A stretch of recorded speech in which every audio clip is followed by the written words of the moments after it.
Good morning to all of you, class 12th, subject maths, chapter 16 probability की exercise 16.5 हम पढ़ेंगे, जिसमें हम ये वाला फॉर्मूला पढ़ेंगे P of x is equals to R is equal to N C R Q की power n minus R P की पावर r।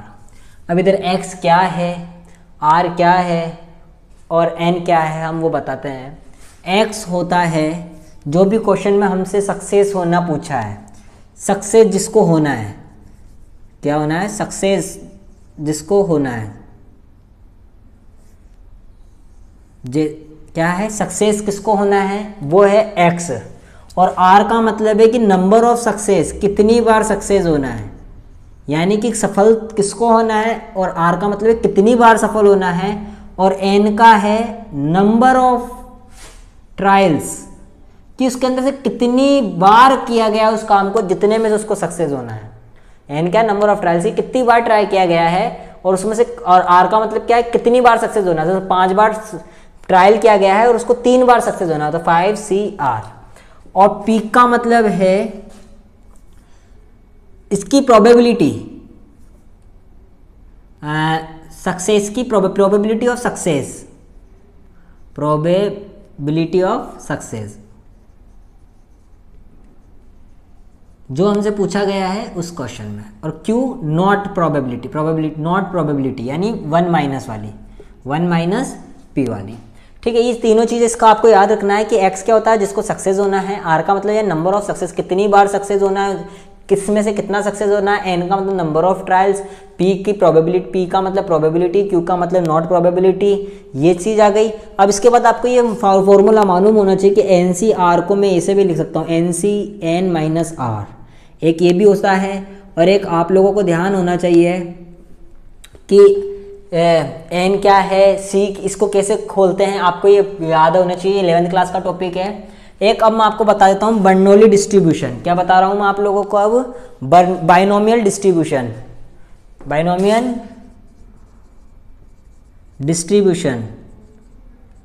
अब बाइनोमियल डिस्ट्रीब्यूशन क्या होता है, जैसे सपोज करो P of x is equals to R निकालना है, तो इसके अंदर से P of x equals to 0 plus P of x equals to 1 plus P of x equals to 2, ऐसे तरीके से चलता, इस तरीके से चलता जा रहा है और एंड तक चलता जा रहा है, जितना क्या है हमारे पास, जितना ही हमारे पास क्या है n, जहाँ तक कि वो n नंबर तक ना पहुँच जाए, कहाँ तक ना पहुँच जाए, n तक, यानी कि P is equal to x, P equals to n। तो इस वाले का इन सभी का जो सम होता है वो 1 होता है, यानी कि 0 से लेकर n तक जितनी बार n लिया गया है उसकी वैल्यू अगर जब सब आ जाए और उसका सम करते हैं तो कितना आता है, 1 आता है। जैसे हमने प्रोबेबिलिटी डिस्ट्रीब्यूशन में पढ़ा था, वही सेम चीज़ बाइनोमियल डिस्ट्रीब्यूशन कहलाती है। प्रोबेबिलिटी डिस्ट्रीब्यूशन के अंदर सभी की प्रोबेबिलिटी 1 हो रही थी, और बाइनोमियल डिस्ट्रीब्यूशन में इन सभी की प्रोबेबिलिटी भी 1 होती है। ठीक है, तो यही चीज़ हम 16.5 के अंदर पढ़ेंगे। तो देखो फॉर्मूला आप लोगों को याद होना चाहिए, ठीक है, क्या था, एन सी आर क्यू की power n minus R P की पावर r। तो आप लोग जब इसका यूज़ करोगे तो आपको अपने आप याद हो जाएगा। अब मैं क्वेश्चन नंबर फर्स्ट की ओर बढ़ रहा हूँ, आप सभी अपनी अपनी बुक को खोल लें और क्वेश्चन को मेरे साथ केयरफुली रीड करें, उसको समझने की कोशिश करें। ठीक है, तो आइए हम क्वेश्चन नंबर फर्स्ट पढ़ रहे हैं कि if a fair coin is toss 10 times. अब कोइन को कितनी बार टॉस किया गया है, 10 टाइम्स टॉस किया गया है। अब जब 10 टाइम्स टॉस किया गया है तो हमारे पास एक चीज़ मैंने आपको बताई थी कि n क्या चीज़ है, जितनी बार उसको किया गया है, जैसे NCR, तो n कितना हो गया, इधर 10 हो गया। ठीक है, find the probability of the following, और एक x की बात करी थी। मैं आपको फॉर्मूला वापस लिख रहा हूँ ताकि आपको याद रहे, x equals to r is equal to NCR dot p की पावर, सॉरी q की पावर n माइनस r और p की पावर r। तो इधर सबसे पहले x क्या चीज़ है, जो चीज़ वो सक्सेस होने की कह रहा है, किसकी सक्सेस होने की कह रहा है, देखो तीनों ही इसमें सब में हेड हेड पूछा गया है। तो इसके अंदर मैंने क्वेश्चन नंबर फर्स्ट में मैंने क्या करा, x इक्वल्स टू, x को क्या मान लिया, गेटिंग हेड, कि x जो है वो हेड के सक्सेस होने की प्रोबेबिलिटी है, गेटिंग हेड। उसके बाद मैंने क्या करा, n, इधर n की बात हुई है, कितनी टाइम्स टॉस किया गया है, 10 टाइम्स टॉस किया गया है। अभी फर्स्ट में r यानी कितनी बार सक्सेस होना है, इसमें देखो एग्जैक्टली 6 हेड आना है, यानी पी एक्स इक्वल्स टू 6, यानी x यहाँ गेटिंग हेड कितने आना चाहिए, 6 के बराबर आना चाहिए। तो n तो कितना है 10, c r कितना है 6। अब बात करते हैं q और p। q की मैंने बोला था कि प्रोबेबिलिटी फाइंड आउट करनी है। क्या करनी है, प्रोबेबिलिटी, यानी p का मतलब क्या हो गया कि हेड कितनी बार आएगा, p की वैल्यू कितनी हो गई 1/2। मैंने क्या बताया था कि हेड, अब एक सिक्के में हेड की प्रोबेबिलिटी क्या होती है 1/2, तो नहीं होने की प्रोबेबिलिटी भी क्या होगी 1/2। तो इस केस में मालूम चला कि p इक्वल है q के, ठीक है, यानी होने और नहीं होने की दोनों की प्रोबेबिलिटी सेम है। तो q की प्रोबेबिलिटी कितनी 1/2 और 10 - 6 n - r यानी 10 - 6 डॉट 1/2 ये 4, यानी 10 c6 1/2 की पावर 10, क्योंकि बेस सेम है तो पावर ऐड हो जाएगी। तो इसको किस तरीके से खोल लूंगा मैं, अब देखो मैं इसको इस तरीके से लिख सकता हूं, क्योंकि मैंने फॉर्मूला बताया था कि NCR को मैं लिख सकता हूं NCn - r, क्योंकि जब ज़्यादा बड़ा आ जाता है मैं 10 को 6 टाइम खोलूंगा तो ज़्यादा लगेगा और 10 को 4 टाइम्स खोलूंगा तो ज़्यादा लगेगा। इससे बढ़िया मैंने क्या करा, NCR इसको लिख लिया 10 c4 1/2 की पावर 10। अब 10 को 4 बार ही खोलना है, इधर 6 बार खोलना पड़ता है, इधर 4 बार ही खोलना है, मतलब घटते क्रम में 10 × 9 × 8 × 7 4 × 3 × 2 × 1 की 1/2 की पावर 10। देखो 4 × 2 = 8, तो 8 से 8 कट गया, क्योंकि 4 2 को मल्टीप्लाई करा तो 8 और 8 से 8 गया 1 टाइम्स, 3 1 = 3 3 3 = 9, 7 3 = 21 और 21 को 10 से मल्टीप्लाई करा तो 2 1 10, तो 1/2 की पावर 10। अब देखो मैं इधर इसको अगर 2 से काटने की कोशिश करता हूँ तो एक 2 से कितने टाइम्स कटेगा 105 टाइम्स, लेकिन इधर 2 की पावर 1 कम हो जाएगी, यानी 105/2 की पावर 9, और 2 की पावर 9 का मतलब होता है 512, यानी 512। ठीक है, ये होता है हमारा आंसर। ये क्या चीज़ आ गई, जब एग्जैक्टली 6 हेड आएंगे। अब इसका सेकंड क्या पूछ रहा है, आइए देखते हैं। इसका 6 कह रहा है कि केवल कम से कम 6 चित्त, ज़्यादा होंगे तो चलेगा, कम से कम 6 तो होने ही चाहिए। अब कम से कम यानी गेटिंग हेड x जो है वो 6 से बड़ा ही होना चाहिए, 6 से छोटा नहीं होना चाहिए। x जो है यानी गेटिंग हेड या तो 6 के बराबर हो या फिर 6 से बड़ा हो, लेकिन 6 से छोटा नहीं होना चाहिए। ठीक है, तो कैसे लिख लेंगे, p of x = 6 हो सकता है, p of x = 7 plus p of x = 8 plus p of x = 9 और p of x = 10। ये सभी को हम कैसे लिखेंगे, अब फॉर्मूला यही 10c6 1/2 की पावर 10, क्योंकि देखो इसमें दोनों सेम है तो q p तो दोनों में सेम ही आएगा, ये तो दोनों में सेम ही आएगा p और q। तो इसी तरीके से प्लस 10c7 1/2 की पावर 10 प्लस 8 1/2 की पावर 10 प्लस 10c9 1/2 की पावर 10 10c10 1/2 की पावर 10। ओके, देन हम क्या कर रहे हैं, देखो मैंने देखा सब में 1/2 की पावर 10 कॉमन आ रहा है, यानी 1/2 की पावर 10 अपॉन 10c6 को मैं ऐसे लिख दूँ 10c4 माइनस करके, 10 में से 6 गया 4, इसी तरीके से 10 में से 7 माइनस करा तो 3, इसी तरीके से 10c8 में से 10 में से 8 माइनस करा 2, 10c1 और ये आ गया 0, और 0 की वैल्यू कितनी हो गई 1।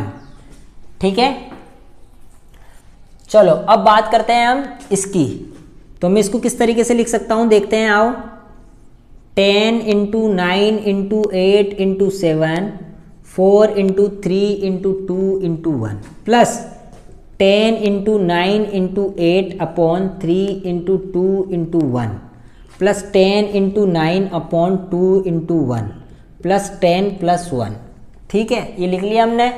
अब जो कट हो रहा है सो काटो, ये 8 से 8 कट, ये 3, तो ये तो हो गया 1/2 की पावर 10 210 प्लस 2 4 ज़ा 8, 3 3 ज़ा 9, तो 4 3 ज़ा 12 और ये 120 प्लस 2 5 ज़ा 10, तो ये हो गया 45 प्लस 11। इन सबको ऐड कर लो साहब, तो 1/2 की पावर 10, इन सबको ऐड करा 300, 330, 375 और 386।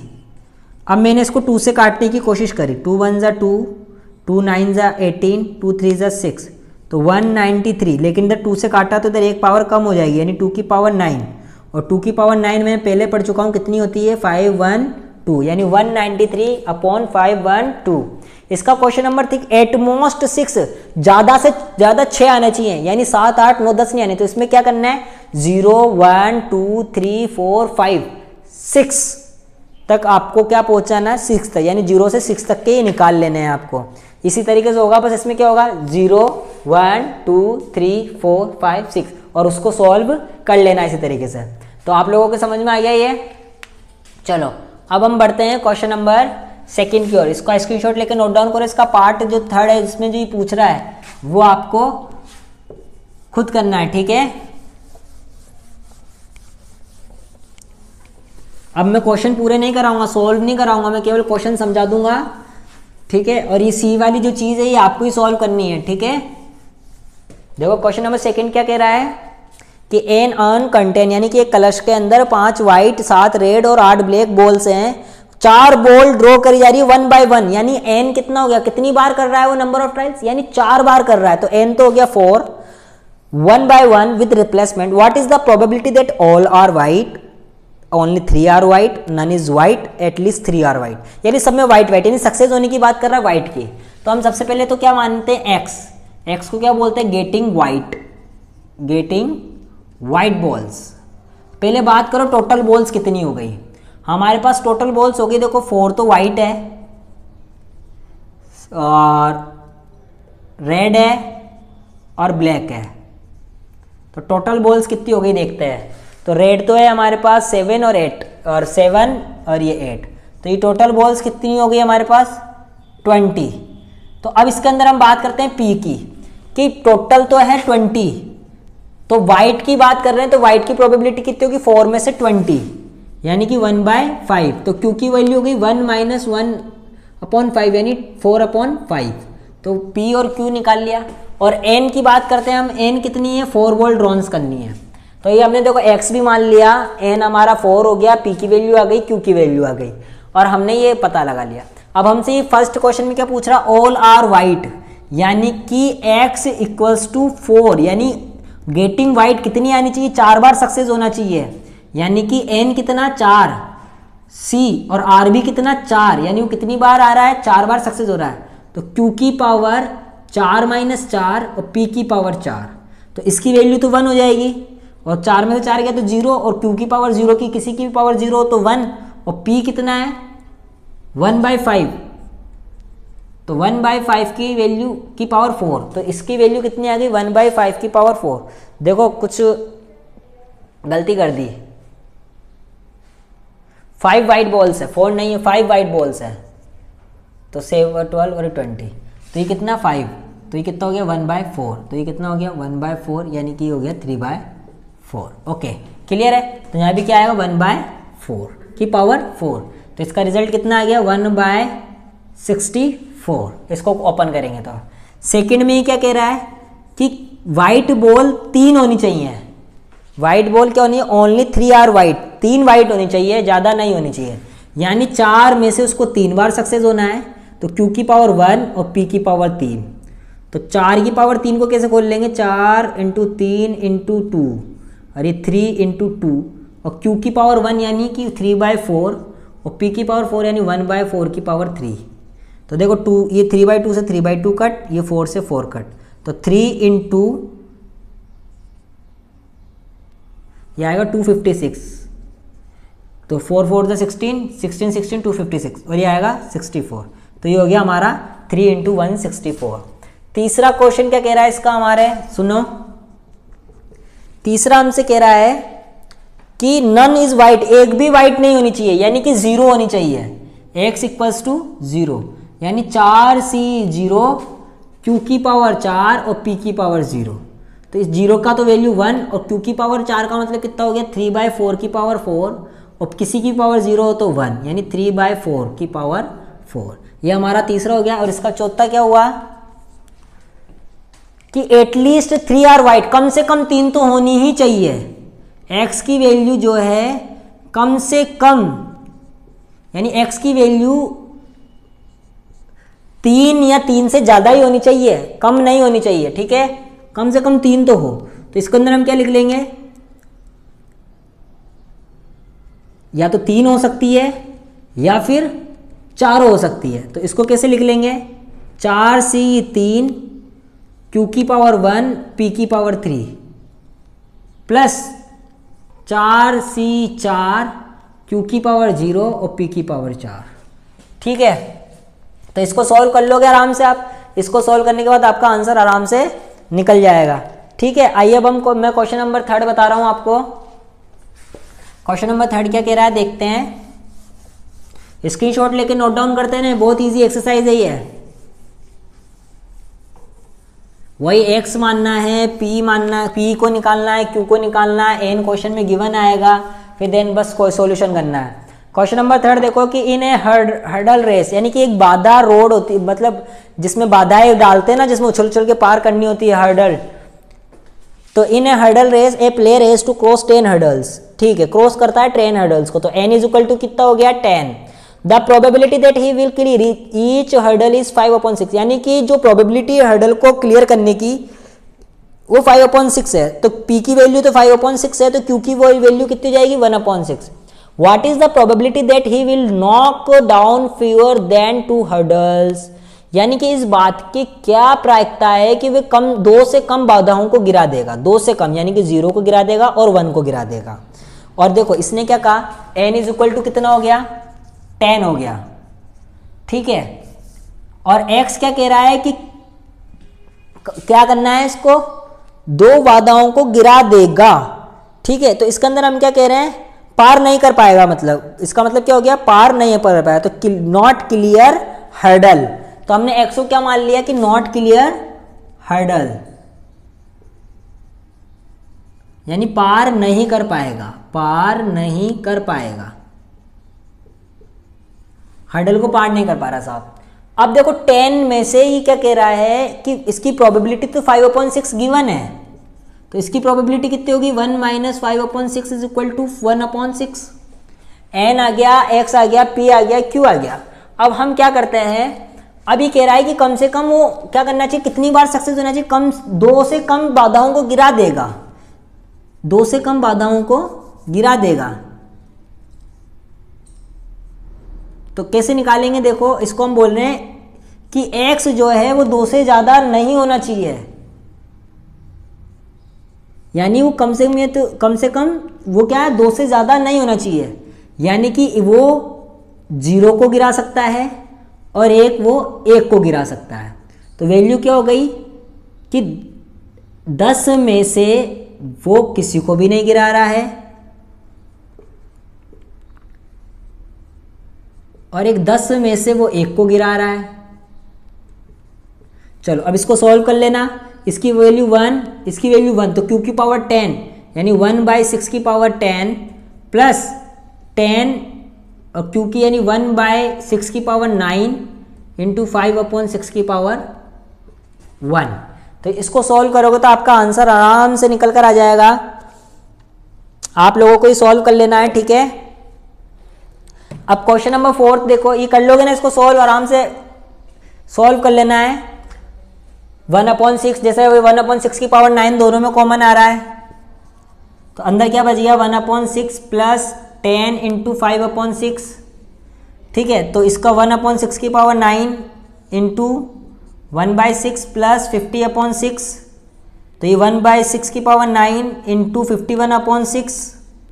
तो इस तरीके से आप इसको आराम से कर लें, ठीक है।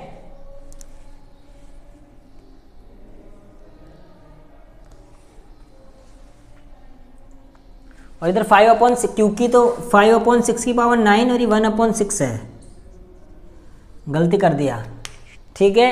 5/6 की पावर 9 और ये 1/6, इसको आराम से सॉल्व कर लोगे आप लोग। अब क्वेश्चन नंबर 4 देखो क्या कह रहा है कि 5 dices are thrown simultaneously if the occurrence of an even number in a single dice is considered a success, find the probability at most 3 success। देखो ये कह रहा है कि 5 पासों को एक साथ फेंका गया है, अगर उस पर इवन नंबर आने की डाइस, सिंगल डाइस पर इवन नंबर आने की प्रोबेबिलिटी को सक्सेस, मतलब इवन नंबर को आना सक्सेस बोला गया है। तो find the probability of the 8 most 3 success, यानी ज़्यादा से ज़्यादा 3 सक्सेस की, यानी 3 इवन नंबर तो आने ही चाहिए। देखो ये क्या कह रहा है, वापस समझना कि मैंने x तो जो इसने सक्सेस बोला है वो x बोला है इसने getting even number, getting even number. अब भाई एक पासे पर जो इवन नंबर होते हैं 1 2 3 4 5 6 यही होते हैं, तो प्रोबेबिलिटी यानी इवन नंबर की प्रोबेबिलिटी कितनी होगी 1/2, और q भी कितना हो गया फिर 1/2, यानी p और q निकल चुका। अब ये कह रहा है कि 8 मोस्ट, ज़्यादा से ज़्यादा 3, यानी इससे कम, इससे ज़्यादा नहीं होना चाहिए, यानी x जो है वो हमेशा 3 से छोटा ही हो या 3 के बराबर हो। तो हम इसको कैसे लिख सकते हैं, p of x equals to 0, p of x equals to 1, p of x equals to 2 और p of x equals to 3।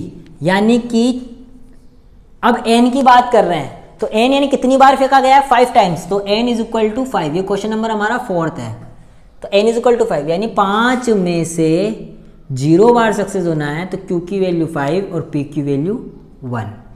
इसी तरीके से 5c1 q की पावर 4 p की पावर 1, 5c2 q की पावर 3 p की पावर 2, 5c3 q की power 2 p की पावर 3। तो देखो ये दोनों सेम है, 1/2 1/2, तो इनकी जो पावर है वो ऐड कर लो, यानी p की पावर 6 प्लस 5c1 p की पावर 6, 5c2 p की पावर 6, 5c3 p की पावर 6।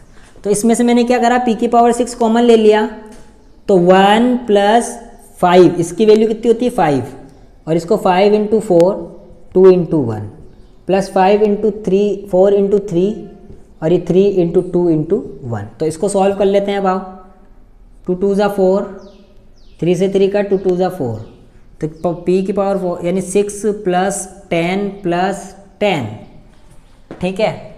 तो अब हमने क्या करा, इनको सबको ऐड करा 26, और p की पावर यानी 1/2 की पावर 6 इंटू 26, तो ये हो गया हमारा 13, यानी 13/2 की पावर 5, और 2 की पावर 5 का मतलब कितना हो गया, 2 इंटू 2 इंटू 2 इंटू 2 इंटू 2, 2 2 ज़ा 4, 4 2 ज़ा 8, 8 2 ज़ा 16, 16 2 ज़ा 32, तो 13/32 ये हमारे क्वेश्चन नंबर 4 की प्रोबेबिलिटी आ गई, ठीक है।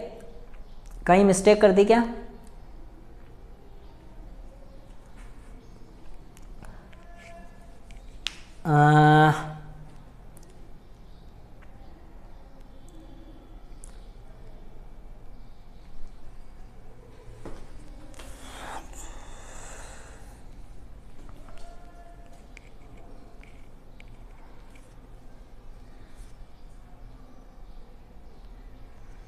टू 2 ज़ा 4, 4 2 ज़ा 8, 8 2 ज़ा 16, 16 2 ज़ा 32,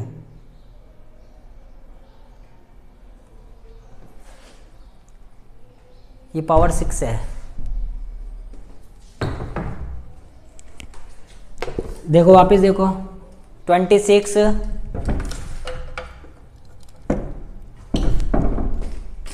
पावर देखो भाई 21 p की पावर 6 यानी 1/2 की पावर 6 इंटू 26, तो इसकी वैल्यू कितनी होगी, 2 2 ज़ा 4, 2 2 ज़ा 4 4, 4 4 ज़ा 16, 16 4 ज़ा 64, तो 26/64, तो ये कितना हो गया 13/32, ये हमारा आंसर, ठीक है।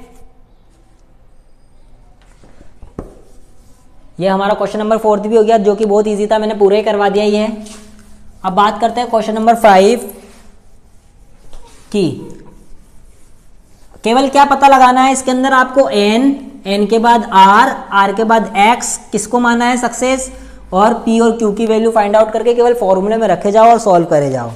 क्वेश्चन नंबर 5 क्या कह रहा है, 10x are drawn successfully with replacement from a lot containing 10% defective x।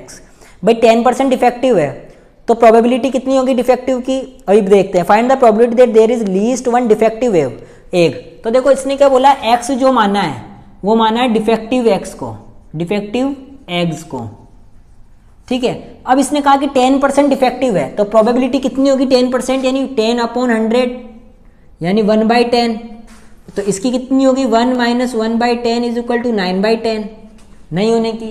अभी कह रहा है कि उसने क्या करा 10x आर ड्रॉन, यानी n इज इक्वल टू कितना हो गया इसका 10 हो गया, p भी हो गया, q भी हो गया, x भी हो गया, 10 भी हो गया, n भी हो गया। अभी क्या कह रहा है एट लीस्ट वन डिफेक्टिव, कम से कम एक तो हो, ज्यादा होगा तो भी चलेगा। क्वेश्चन देखना कितना अच्छा है कि कह रहा है कि x की वैल्यू अगर क्या कह रहा है ये कम से कम x की वैल्यू जो है वो हमेशा 1 से बड़ी होनी चाहिए या फिर बराबर हो, एटलीस्ट कम से कम एक तो हो ही, यानी p of x equals to 1, p of x equals to 2 plus p of x equals to 3 plus p of x equals to 4 dot plus p of x equals to 10 तक जा रहा है ये। अब मेरी बात सुनो, मैंने एक तुम्हें बाइनोमियल प्रोबेबिलिटी बताई थी कि 0 से लेकर 10 तक अगर कोई होता है तो उसकी प्रोबेबिलिटी 1 होती है। मैंने देखा अगर इसके अंदर मैं 0 और ऐड कर दूं और 0 ही माइनस कर दूं, देखो मैंने क्या करा, इसके अंदर 0 ऐड करा, ये बाकी सारा ऐसा का ऐसा, क्या करा मैंने 0 ऐड करा और 0 ही माइनस कर दिया, तो कोई फर्क पड़ा कि नहीं। लेकिन मुझे एक चीज मालूम चल गई कि इतने का प्रोबेबिलिटी यानी बाइनोमियल डिस्ट्रीब्यूशन जो होगा वो 1 होता है। क्या होता है 1, यानी 1 minus p of x equals to 0। अब मैं इसकी वैल्यू आराम से निकाल सकता हूँ, 1 माइनस कितनी बार n 10c0 q की पावर 10 p की पावर 0। तो इधर q की पावर 10 का मतलब कितना हो गया 9/10 की पावर 10। ये हमारी प्रोबेबिलिटी फाइंड आउट हो गई। सॉरी 1 में से माइनस करो इसको, 1 माइनस, ये हमारी प्रोबेबिलिटी फाइंड आउट कर ली हमने 5th क्वेश्चन की। देखो कितना शॉर्ट और स्वीट अच्छा क्वेश्चन था, कितनी अच्छी थ्योरम हमारे काम में आई वो। अब बात करते हैं हम क्वेश्चन नंबर 6 की। क्वेश्चन नंबर 6 क्या कह रहा है ये देखते हैं। क्वेश्चन नंबर 6 पढ़ेंगे। क्वेश्चन नंबर 6 देखो क्या कह रहा है, a person buy a lottery ticket in 50 lotteries, in each of the his chances of winning a prize is 1/100, what is the probability that he will win a prize. तो इसने देखो success बताया winning a prize, तो हमने x इसको मान लिया winning the prize, winning the prize, ठीक है। फिर उसने एक बोला है अब प्राइस की प्रोबेबिलिटी यानी 1/100, तो q इज इक्वल टू 99/100, 1 में से माइनस करेंगे तो p और q निकल गया। उसने क्या करा n कितना लिया 50 लिया है। अब इसने हमसे पूछा क्या क्या है कि एटलीस्ट वंस, कम से कम एक बार तो जीते जीते, ज्यादा जीतेगा तो भी चलेगा, यानी कि x की वैल्यू हमेशा 1 से बड़ी होनी चाहिए, यानी कि p of x equals to 1 plus p of x equals to 2 dot p of x equals to 50। अब बात वही आगे, मैं इतने के निकालने थोड़ी ना बैठूंगा। अगर मैंने इधर से 0 ऐड कर दिया, अगर मैंने इधर 0 ऐड करके 0 ही माइनस कर दिया, तो इसकी सबकी वैल्यू कितनी होती है 1, तो 1 minus p of x equals to 0। मैं इस वाले से इसका आंसर निकाल सकता हूं, यानी कि 1 माइनस 99/100 की पावर 50, ये हमारा आंसर। सेकंड क्या कह रहा है कि एग्जैक्टली वंस, कि बस एक बार हो, यानी कि p of x is equals to 1, यानी 50 में से 1 हो और q की वैल्यू 49 हो गई और p की वैल्यू 1 हो गई। इसको सॉल्व कर लेना तो आपकी क्या आ जाएगी, एग्जैक्टली 1 की प्रोबेबिलिटी फाइंड आउट आपको हो जाएगी। अब बात करते हैं हम थर्ड की। क्या कह रहा है, एट लीस्ट ट्वाइस, कम से कम 2 बार, तो मतलब क्या है एटलीस्ट ट्वाइस, कम से कम 2 बार तो जीते जीते, ज्यादा बार भी जीतेगी तो भी चलेगा। तो हम क्या कहेंगे, p ऑफ x की वैल्यू एट लीस्ट है ना, तो कम से कम x की वैल्यू 2 से तो ज्यादा ही होनी चाहिए, यानी 2 या 2 से ज्यादा। x equals to 2 p of x equals to 3 dot dot dot dot p of x equals to 50। वही वाली बात, अगर मैं इसके अंदर 0 और 1 को जोड़ दूं और घटा दूं, p of x equals to 0 और minus p of x equals to 1, तो देखो इस पूरे की वैल्यू मैं जानता हूं कितनी होती है 1, तो 1 minus p of x equals to 0 minus p of x equals to 1। मैंने जितना जोड़ा उतना ही घटा दिया, तो 1 में से 1 माइनस, तो इसने कितनी टिकट ली 50C0 Q की पावर 50 P की पावर 0 माइनस 50C1 Q की पावर 49 और P की पावर 1। आप लोग इसको सॉल्व कर लोगे तो आपकी प्रोबेबिलिटी आपको आराम से फाइंड आउट हो जाएगी। ठीक है, तो ये आप लोगों को करना है 6 का, मतलब मैं बना के छोड़ रहा हूँ, सॉल्व आपको करना है ये। ठीक है, इतना टाइम नहीं है कि मैं इनको सबको सॉल्व करने बैठूंगा। तो द प्रोबेबिलिटी, अब से क्वेश्चन नंबर 7 देखें कि the probability that A bulb produced by A factory will fuse,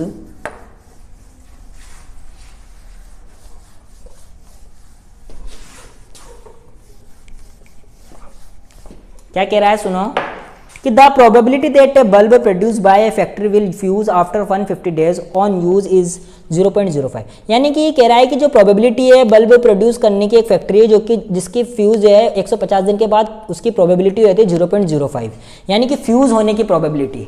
तो मैंने एक बार एक्स को क्या मान लिया, बल्ब विल बी फ्यूज, कि बल्ब फ्यूज होगा, तो इसकी प्रोबेबिलिटी कितनी देर की 0.05, तो नहीं होने की कितनी हो गई 0.95। ठीक है, अब इसने क्या कहा है वापस पढ़ते हैं, अभी हमारा n बाकी रह गया है। ठीक है, तो ये 5 सच बॉल्स, यानी कि ये n कर रहा है 5। अब इसने पूछा क्या है, नन की एक भी खराब ना निकले, यानी कि x इक्वल्स टू 0, यानी 5C0 Q की पावर 5 और P की पावर 0। आराम से कर लेना। सेकंड में इसने क्या बोला है हमसे, नॉट मोर देन 1, एक से ज्यादा नहीं होनी चाहिए, एक से ज़्यादा नहीं होना चाहिए, यानी x की वैल्यू हमेशा एक से कम होनी चाहिए, यानी कि p of x equals to 0 हो और एक p of x equals to 1 हो, यानी कि 5C0 Q की पावर 5 P की पावर 0 प्लस 5C1 Q की पावर 4 और P की पावर 1। इसको सॉल्व कर लोगे तो आपके पास सेकंड का इसका आपका आंसर आ जाएगा। तीसरा कह रहा मोर देन 1, एक से ज़्यादा होनी चाहिए, एक से ज़्यादा होनी चाहिए, x की वैल्यू एक से ज़्यादा होनी चाहिए, यानी कि 1 हो, p of x equals to 1 plus p of x equals to 2 plus p of x equals to 3 plus p of x equals to 4 plus p of x equals to 5। यानी अगर मैं इसके अंदर 0 और ऐड कर देता हूँ तो इसमें 1 minus p of x equals to 0। इसकी आराम से प्रोबेबिलिटी आपकी बायनोमियल डिस्ट्रीब्यूशन से आप इसको फाइंड आउट कर सकते हो। ठीक है, यानी कि 1 माइनस Q की पावर 5 और Q कितना है 0.95 की पावर 5, ये आपकी प्रोबेबिलिटी आराम से आ जाएगी। अभी फोर्थ क्या कह रहा है इसका, कि एटलीस्ट 1, कम से कम 1 हो, एक से ज़्यादा होगा तो भी चलेगा, कम से कम 1 हो, तो वही सेम चीज़ आ जाएगी आपके फोर्थ के अंदर भी। ठीक है, तो आप लोगों को कर लेना है ये।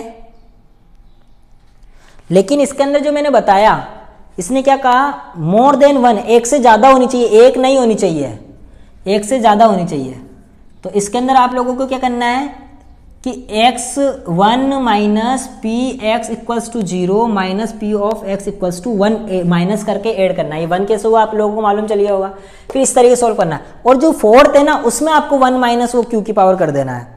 ठीक है, तो अब क्वेश्चन नंबर 8 देखो कि in a multiple choice examination with 3 possible answer for each of the 5 question out of which, यानी कि एक 5 क्वेश्चन है और 5 क्वेश्चन के अंदर एमसीक्यू के अंदर 3 पॉसिबल आंसर है, तो उसने कह रहा है कि और उसमें से एक ही करेक्ट है, तो उसकी प्रोबेबिलिटी कितनी हो गई, 3 में से 1 चांस है, तो इसकी कितनी हो गई 2/3। अभी क्या कह रहा है, answer will be correct, answer correct, answer correct होना चाहिए साहब। ठीक है, तो एक हमने किसको मान लिया, आंसर करेक्ट होना चाहिए। अब इसने क्या कहा, गेट 4 और मोर, अब n कितना है, n 5 है। ठीक है, अभी क्वेश्चन हमसे क्या कह रहा है कि वो ज़्यादा मतलब गेट उसको सही आंसर प्राप्त होने चाहिए 4 और ज़्यादा, 4 या 4 से ज़्यादा, यानी कि 4 या 4 से ज़्यादा होनी चाहिए। तो x equals to 4 plus x equals to 5, यानी कि 5C4 Q की वैल्यू 1, P की वैल्यू 4, 5C5 Q की वैल्यू 0 और 5P की वैल्यू 5। तो इसको सोल्व कर लोगे तो आपका इसका आंसर यानी क्वेश्चन नंबर 8 आपका कंप्लीट हो जाएगा। इजी है, तो आपको इसी तरीके से सारे क्वेश्चन करने हैं। अब क्वेश्चन नंबर 9, 10, 11, 12 देखते हैं। आई जल्दी, थोड़ा वीडियो ज़्यादा लंबा हो जाएगा, ठीक है, तो इनको थोड़ा जल्दी और देख लेते हैं। क्वेश्चन नंबर 9 क्या कह रहा है? In a 20 question true false examination are asked, suppose student tosses a fair coin to determine his answer to each question. तो if the coin falls head his answer true, it falls tails his answer false, find the probability that his answer at least 12 question correctly. ये कह रहा है कि 20 question है true false के, यानी सत्य और असत्य प्रकार के एग्जाम में 20 क्वेश्चन है। तो एक स्टूडेंट क्या करता है, कॉइन ले जाता है और उस कॉइन को टॉस करता है और उससे पता लगाता है कि प्रश्न मतलब उसका सत्य लिखना है कि असत्य लिखना है, यानी ट्रू लिखना है कि फॉल्स लिखना है। तो वो सोच लेता है कि अगर हेड गिरा तो ट्रू लिखूंगा और टेल गिरा तो फॉल्स लिखूंगा। फिर भी उसने 12 आंसर सही दे दिए 20 में से। तो ठीक है, उसकी प्रॉब्लम देखो, इसने क्या कहा, हमने क्या करा, पहले तो हम P मान लेते हैं कि भाई हेड और टेल आने की क्या प्रोबेबिलिटी, हेड आने की भी 1/2 है और टेल आने की भी, यानी कि हेड नहीं आने की प्रोबेबिलिटी भी 2 है, और आंसर करेक्ट करने हैं उसको। लेकिन n कितना है, n 20 है आपका, n कितना है आपका 20 है। तो अभी क्या कह रहा है कि उसने इस बात की क्या प्रोबेबिलिटी है कि उसने कम से कम 12 क्वेश्चन तो करे ही करे हैं, यानी कि P of x equals to more than 12, यानी कि P of x equals to 12 plus P of x equals to 13 plus P of x equals to 14 dot P of x equals to 20, यानी उसने इतने क्वेश्चन तो correct करे ही करे हैं। तो आप लोगों को इसको सॉल्व करना है इसी तरीके से कि BC12 Q की वैल्यू 8 P की वैल्यू 12 प्लस BC13 Q की वैल्यू 7 और P की वैल्यू 13 प्लस BC14 Q की वैल्यू 6 Q की पावर 6 P की पावर 14। इस तरीके से आपको ये सारे क्वेश्चन इसके अंदर सारे को सबको क्या करना है, सॉल्व कर लेना है। ठीक है, ये हमारा था क्वेश्चन नंबर 9। इतना बड़ा मैं सॉल्व नहीं कराऊंगा आपको, फिर बता रहा हूँ, मैंने बस क्वेश्चन आपको समझा दिया है, सॉल्व आपको करना है। क्वेश्चन नंबर 10 क्या कह रहा है, a bag contains 10 ball each marked with one of the digit 0 to 9 if 4 balls are drawn, यानी 4 बॉल ड्रॉन्स कर रहा है, यानी n तो हो गया 4। ठीक है, अभी क्या कह रहा है, with the replacement from the what is the probability that non marked with the digit 0। अरे भाई 0 आने की प्रोबेबिलिटी तो 1/10 है और नहीं आने की प्रोबेबिलिटी कितनी है, 9/10, n 4 हो गया। और x कह रहे हैं कि नन मतलब उसके ऊपर 0 नहीं होना चाहिए, तो none is marked 0, none marked 0, mark जो है वो 0 नहीं है। तो हम क्या कह रहे हैं कि 0 नहीं होना चाहिए, क्या नहीं होना चाहिए, 0 नहीं होना चाहिए, यानी कि उसकी जो है वो 0 बार सक्सेस होना चाहिए। तो 4C0 Q की पावर 4 P की पावर 0, इसको सॉल्व कर लेना, आपका आंसर निकल कर आ जाएगा। अब क्वेश्चन नंबर 11 देखो क्या कह रहा है,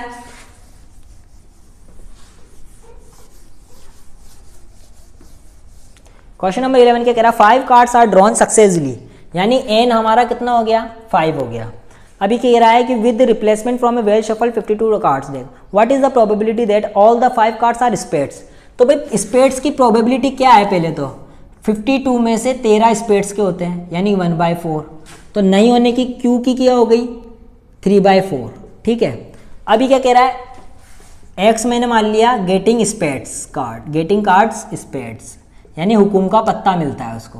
अभी क्या कह रहा है कि पांचों के पांचों आपको क्या मिलने चाहिए, पांचों के पांचों आपको स्पेड्स के मिलने चाहिए, यानी कि 5C5 Q की वैल्यू 0 P की पावर 5, यानी कि 1/4 की पावर 5 आपका इसका पहले का आंसर हो जाएगा।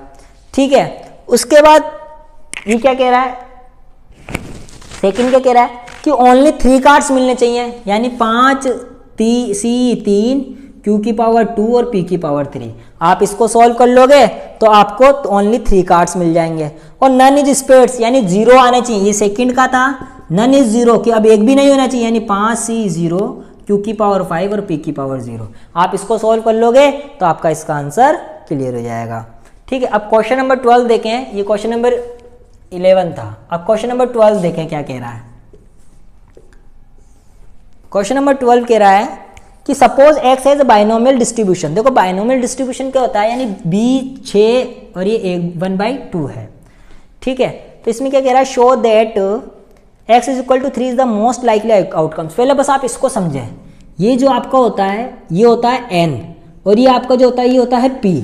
तो यानी p कितना है 1/2, तो q भी कितना हो गया 1/2 और n कितना हो गया 6। तो ये कह रहा है कि बताओ 3 पर सबसे ज़्यादा प्रोबेबिलिटी मिलती है, ये शो करो। तो देखो मैंने क्या करा, x इक्वल्स टू, पहले वही वाली बात कर ली कि पहले p of x equals to 0 निकाला, तो 6C 0, q की पावर 6 और p की पावर 1/2। जब आप इसको सॉल्व करोगे तो कितना आएगा 1/2 की पावर 6। फिर मैंने x इक्वल्स टू 1 निकाला, तो 6C 1, q की पावर 5 और p की पावर 1, यानी कि कितना हो गया 6 इंटू q की पावर 5 यानी 1/2 की पावर 5 और p की पावर 1 यानी कि 1/2 की पावर 6। क्योंकि p और q दोनों में सेम है ना, तो इस कंडीशन में मैंने क्या करा, दोनों को ऐड करके पावर ऐड कर दी।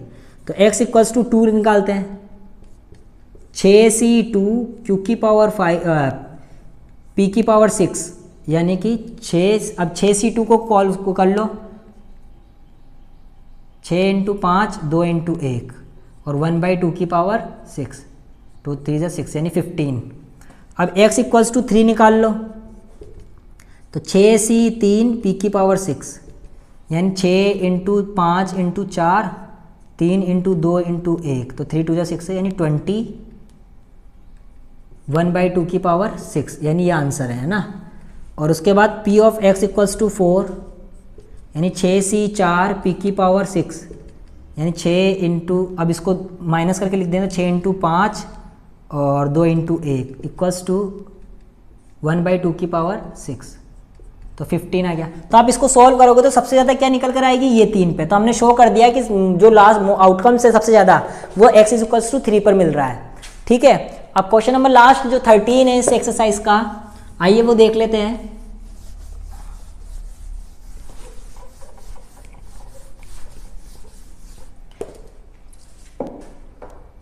क्वेश्चन नंबर जो इसका लास्ट है वो क्या कह रहा है, a pair of dice is throne 4 times, कि भाई n इज इक्वल टू 4 हो गया कि डाइस को कितनी बार फेंका जा रहा है, 4 बार फेंका जा रहा है। ठीक है, अब क्या कह रहा है ये, if getting doublet is consider, और पेयर को फेंका जा रहा है। तो देखो इसमें डबलेट की कौन कौन से हो गए, 1,1, 2,2, 3,3, 4,4, 5,5, 6,6। ठीक है, तो डबलेट की प्रोबेबिलिटी यानी p कितने हो गई 6/36 यानी कि 1/6। तो q क्या हो गया 5/6। 6 कैसा है, क्योंकि 6 चांस है 36 में से, पेयर ऑफ डाइस फेंका गया तो सिंपल स्पेस 36 आते, इसलिए 1/6 और p/6। अभी कह रहा है कि n इज इक्वल टू 4 हो गया। अब इसने हमसे पूछा क्या है, find the probability of 2 success, कम कि उसको 2 सक्सेस मिले, यानी कि सक्सेस किसको बोला है इसने इसके अंदर, डबलेट को, गेटिंग डबलेट यानी द्विक मिलने चाहिए। तो p ऑफ, और कितने मिलने चाहिए, 2 मिलने चाहिए, यानी कि 4C2, q की पावर 2 और p की पावर 2। तो कितना हो गया 4 इंटू 3, 2 इंटू 1 और q की पावर कितनी 5/6 की पावर 2 और 1/6 की पावर 2। तो देखो ये 6 इंटू 5 इंटू 5 इंटू 5, इस तरीके से आप इसको सॉल्व कर लोगे तो आपका आंसर निकल कर आ जाएगा। देखो मैं बताता हूँ आपको, 5 की पावर 2 यानी 5 इंटू 5 और 6 की पावर 2 यानी 6 इंटू 6, 1 इंटू 1 और 6 इंटू 6, ये कट हुआ तो 25 और 6 6 जा 36 और 36 का यानी 6 का क्यूब होता है 6 का क्यूब यानी 36 इंटू 6, तो ये आपका 216, ये आपके 25/20/216, ये आपका क्वेश्चन नंबर 13 कंप्लीट। तो हमने क्या करा, एक्सरसाइज 16.5 कंप्लीट हो गई है।